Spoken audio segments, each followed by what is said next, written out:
తాడేపల్లిలో మాజీ సీఎం మాట్లాడుతున్నారు. ఇప్పుడు లైవ్ చూద్దాం. వైఎస్ఆర్సీపీ ప్రభుత్వ హయాంలో మీ జగన్ పాలనలో ప్రతి ఒక్కరికి కూడా ప్రతి నెల ఏదో ఒక బటన్ నొక్కేది, ఏదో ఒక రకంగా ప్రతి ఒక్కరికి ఇంట్లో మంచి జరిగే పరిస్థితి నుంచి 4 ఏళ్ళు నోట్లేకపోయే పరిస్థితి నుంచి చంద్రబాబు నాయుడు వచ్చాడు. 4 ఏళ్ళు లోపలికి పోవడం కదా దేవుడు ఎరుగు, ఉన్న ప్లేటును తీసేశాడు. మరోవైపున సూపర్ 6లు సూపర్ 7లు ఒక మోసంగా ఇవాళ ప్రజలకు అందరికీ కూడా కనపడతా ఉన్నాయి. ఇలాంటి పరిస్థితుల్లో ప్రజల్లోకి పోలేడు, కార్యకర్తలను పంపించలేడు, పంపించి ప్రజలకు పలాని మంచి చేశాము అని చెప్పే పరిస్థితి లేదు. స్కూళ్ళు నాశనం అయిపోయాయి, ఇంగ్లీష్ మీడియం గాలికి ఎగిరిపోయింది, నాడు నేడు పనులు ఆగిపోయాయి. 3వ తరగతి నుంచి టోఫుల్ అనే ఒక పీరియడ్ పెట్టి మన పిల్లల్ని గొప్పగా చదివించాలి అని చెప్పి ఆరాటపడే ఆలోచనలన్నీ గాలికి ఎగిరిపోయాయి. టోఫుల్ క్లాసులు తీసేశారు.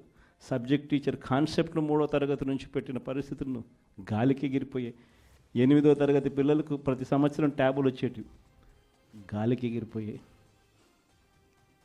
మరోవైపు వైద్యం చూస్తామని అంటే ఆరోగ్యశ్రీ బిల్లుల పరిస్థితి చూస్తే నెట్వర్క్ హాస్పిటల్స్కు ఈ 11 నెలల కాలంలో మామూలుగా ఆరోగ్యశ్రీకి నెలకు 300 కోట్లు ఖర్చు అవుతుంది.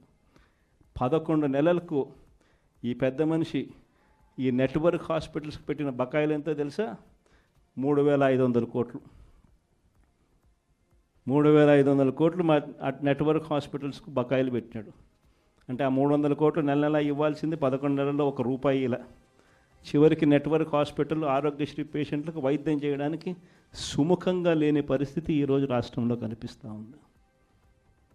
104, 108 అంబులెన్సుల గురించి నేను చెప్పాల్సిన పనుల, గవర్నమెంట్ హాస్పిటల్ గురించి అంతకన్నా చెప్పాల్సిన పనుల, ఇక వ్యవసాయం గురించి మీ అందరికీ తెలిసింది. ఒక్క పంటకు గిట్టుబాటు ధర లేదు. రైతు అనేవాడు దళారీలకు ఈరోజు పూర్తిగా అమ్ముడుపోయిన పరిస్థితిలో ఈరోజు రైతన్న వ్యవసాయం చేయాల్సిన పరిస్థితి. పెట్టుబడి సహాయం కింద అప్పుడేమన్నాడు జగన్ 13,500 ఇస్తామన్నాడు. అది కూడా పిఎం కిసాన్తో కలిపి మేము వచ్చినామనంటే పిఎం కిసాన్ కాక 20,000 ఇస్తామని చెప్పి నమ్మబలికినాడు. ఈయన వచ్చాడు, కనీసం ఆ జగన్ అన్న ఉన్నప్పుడు ఆ 13,500 అన్న వచ్చేది. ఇప్పుడు అది బాయ, ఆ ఇస్తానన్న ఈ 20,000 ఇది బాయ. మరోవైపున రైతులకు ఆర్బీకేలన్నీ నిర్వీర్యం. ఉచిత పంటల బీమా పూర్తిగా ఎత్తేసాడు. సీజన్ ముగిసేలోగానే ఇన్పుట్ సబ్సిడీ వచ్చేదాన్ని కూడా ఊడబెరికేశాడు. వెరసి చూస్తే రైతులకు పెట్టుబడికి డబ్బులు లేకపోగా కనీసం రైతు పండించిన పంటకు గిట్టుబాటు ధరలు కూడా లేని పరిస్థితిలో ఈరోజు రాష్ట్రం ప్రయాణం చేస్తూ ఉంది. మరోవైపున చూస్తే వాలంటీర్ వ్యవస్థ లేదు, ట్రాన్స్పరెన్సీ లేదు, పారదర్శకత లేదు, స్కీములు లేవు. ఉన్నదల్లా ఏమిటి అనంటే రెడ్ బుక్ రాజ్యాంగం నడుస్తూ ఉంది, విచ్చల విడిగా కరప్షన్ జరుగుతూ ఉంది. మామూలు స్థాయిలో కాదు, విచ్చల విడిగా కరప్షన్ జరుగుతూ ఉంది. పోలీసులు పూర్తిగా వీళ్ళ కాపలాదారులుగా వాడుకుంటా ఉన్నారు, వీళ్ళ బంట్రొత్తులుగా పోలీసులను వాడుకుంటా ఉన్న పరిస్థితులు కనిపిస్తూ ఉన్నాయి. ఇలాంటి పరిస్థితుల మధ్య జరుగుతూ ఉన్నాయి రాష్ట్రంలో ఈ ఉప ఎన్నికలు జరిగాయి. నిజంగా కొన్ని ఉదాహరణలు చెప్తా. ఎంత దారుణమైన పరిస్థితిలో ఈ రాష్ట్రంలో ప్రజాస్వామ్యాన్ని వీళ్ళు నడిపిస్తూ ఉన్నారు అని అంటే, తిరుపతిలో మీ అందరికీ గుర్తుండే ఉంటుంది, 48 స్థానాలు మనం గెలిస్తే వాళ్ళు గెలిచింది 1 స్థానం. తిరుపతి పరిస్థితి, ప్రజలు ఓటేస్తే ఇచ్చిన తీర్పు ఏమైంది? అక్కడ తిరుపతిలో మొన్న ఈ మధ్యకాలంలోనే ఎన్నిక జరిగింది, డిప్యూటీ మేయర్ ఎలక్షన్లకు. ఏకంగా మన కార్పొరేటర్లు ప్రయాణం చేస్తూ ఉన్న బస్సును ఏకంగా పోలీసు వాళ్ళే అడ్డుకొని, పోలీసు వాళ్ళే దాన్ని బస్సును ఆపి, ఆ బస్సులో ఉన్న ఎమ్మెల్సీని, ఆ కార్పొరేటర్లను పోలీసుల ఆధ్వర్యంలోనే కిడ్నాప్. బస్సు నిజంగా సిగ్గుండాలి ఈ మాదిరిగా చేయడానికి. విశాఖపట్నంలో జరుగుతూ ఉంది. విశాఖపట్నంలో ఉన్న 98 స్థానాలకు 58 స్థానాల్లో 56 స్థానాల్లో వైసీపీ గెలిచింది. ప్రజాస్వామ్యంగా మేయర్, వైసీపీ మేయర్.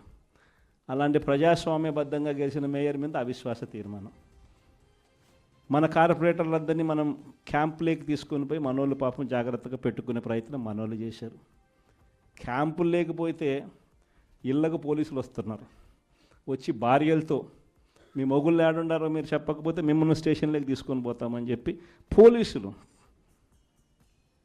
విశాఖపట్నంలో 40వ వార్డు కార్పొరేటర్ ఇంటికి పోలీసులు పోయి భార్యతో మాట్లాడిన మాటలు నిజంగా అసలు ఏమన్నా బుద్ధి జ్ఞానం ఉన్నోళ్ళు ఎవరైనా చేస్తారా? పోలీసుల్ని మాదిరిగా వాడుకునే కార్యక్రమం. రామగిరి మండలం, మన అనంతపురం జిల్లాలో, ఇక్కడ కూడా ఆశ్చర్యకరమైన విషయం. ఉన్నటి ఎన్ని ఎంపీటీసీలు అంటే 9 మనం గెలిస్తే వాళ్ళు 1 గెలిచినారు. అనంతపురం జిల్లాలో రామగిరి అనే మండలంలో ఈ కాన్స్టిట్యున్సీలో 10 ఉంటే వాళ్ళు 1, 9 మనకు. ఎవరు గెలిచాలి? యాక్చువల్గా మన వాళ్ళు గెలవాలి కదా, సంఖ్యాపరంగా చూసినా ఏం పరంగా చూసినా. కానీ పరిస్థితి ఏమిటి చూస్తే అక్కడ ఎస్ఐ మన ఎంపీటీసీలందరినీ కూడా ప్రయాణం చేస్తూ ఉన్నా ఏకంగా పోలీస్ ప్రొటెక్షన్ ఇచ్చి నేను తీసుకుపోతాను మీ ఎంపీటీసీలందరినీ అని చెప్పి ఆయనే పోలీస్ ప్రొటెక్షన్ ఇచ్చినట్టుగా బిల్డప్ ఇచ్చి కనీసం ఆయన తీసుకుపోతున్నాడు అంటే దారి మళ్ళిస్తాడు. దారి మళ్ళించి ఆయన కిడ్నాప్ స్వయంగా చేస్తాడు. చేసి అక్కడ వీడియో కాల్ పెడతాడు. తెలుగుదేశం పార్టీ ఎమ్మెల్యేతో video call. Telugu Desam party MLA ఆయన కొడుకు. వీడియో కాల్లో మన ఎంపీటీసీని ప్రలోభపెట్టే కార్యక్రమం ఎస్ఐ, ఒక బ్రోకర్గా ఎస్ఐ బిహేవ్ చేస్తాడు వీడియో కాల్ పెట్టి. అప్పటికి మన ఎంపీటీసీలు వినకపోయేసరికి ఏం చేశాడు? ఈయనే కిడ్నాప్ తీసుకొని పోయి ఏకంగా మండల కేంద్రాలయంలో వీళ్ళందరినీ నిర్బంధించి బైండ్ ఓవర్ చేస్తారు. అక్కడికి మన ఎమ్మెల్యే, మన మాజీ మంత్రి, అక్కడ మన మహిళ మాజీ మంత్రి ఇద్దరు వెళ్ళి అక్కడ ధర్నా చేయాల్సిన పరిస్థితిలోకి వాళ్ళు పోయి మన ఎంపీటీసీలను మనం తీసుకొని మనం పోతే మన వాళ్ళ మీదనే కేసులు.